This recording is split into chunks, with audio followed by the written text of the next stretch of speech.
took up golf recently. I thought, I'd never play this game. Old man's game, never do it. But my kids play, so I want to play with them. So I go out, and I do really well. I go out on this one day, and I out-power by my instructor. I'm feeling really proud. The next day, I'm not feeling so proud. I keep putting the ball in the water again. I'm so frustrated. Put down another one. Put down another one. I don't care. I don't care what my score is. Let's do it. And finally, I was getting frustrated. He's going things like, ain't it a bitch? This is golf. And I'm going, bull. I said, you're a terrible instructor.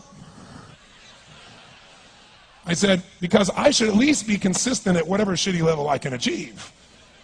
I said, I know I'm not Tiger Woods, but I should be able to be consistent, and you're just telling me that it's difficult. Telling me it's difficult is not helping. Tell me what to do.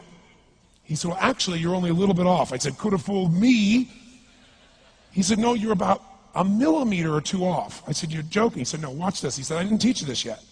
He said, when you approach the ball like this, he said, if you change the angle that you're attacking this just 1 or 2 millimeters, in the very beginning, do you see how that changes the arc? This one, instead of being on the green by 1 millimeter, now you're in the water.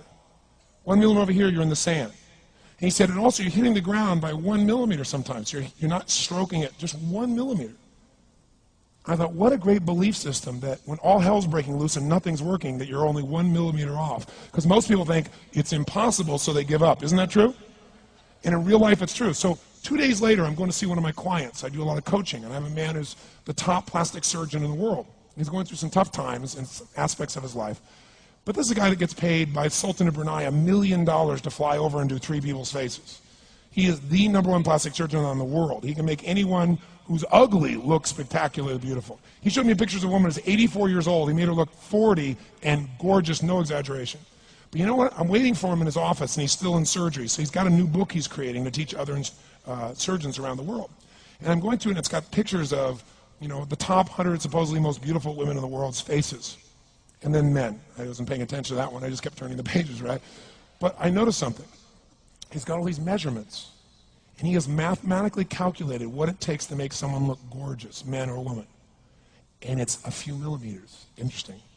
For example, on a woman, the distance between the top part of your lip and your nose, this little distance, the measurement of that, if you're beautiful, gorgeous, is the same size as your eye. If it's 1 millimeter more, you have an average face. If it's 2 millimeters more, you are butt ugly. Okay. The difference between butt ugly and gorgeous is 2 millimeters. He's got about a dozen of these little 1 or 2 millimeter changes he makes, and it's a different person. It is unbelievable. So a very powerful belief to leave today with would be, nothing's working, I'm 1 millimeter away. What little thing got to change, and when I do, it changes everything. Because I'm heading this direction, I make this little shift. You take that out an hour from now, a day from now, a week from now, a month from now, you have a totally different destination from that direction. But the 1 millimeter change, I'll show you one of them right now. Check this out. Stay in the state of certainty. Some of you lost it. Intensify it, whatever it takes. Intensify. Make your move. Come on. Make your move. Say yes. Say yes. Say yes. Say yes. Now feel that in your body. Don't let go of it.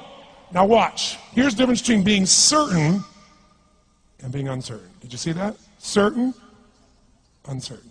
See if you can find that little spot between the two, where you drop just a little bit of your chest, and you feel it drop, and come back up, and drop it. How many can feel that difference between where you really feel it, now intensify it, and where you dropped it? Is it a tiny difference, yes or no? Yes or no? Now, could you condition yourself to feel great in this state? Yes or no?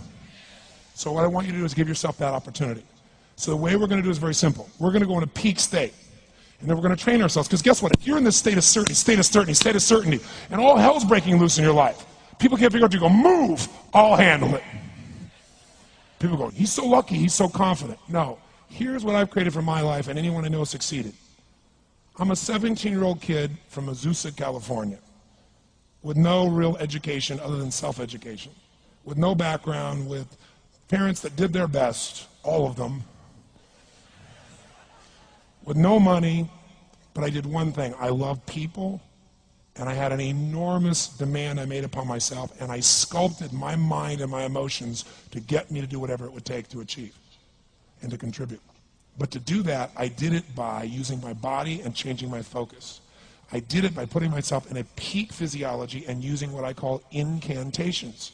Can you train yourself to believe something, yes or no? Absolutely. How many of you ever made the fatal mistake of going to Disneyland or Disney World, and while you're there made the fatal mistake of going to a ride called It's a Small World After All?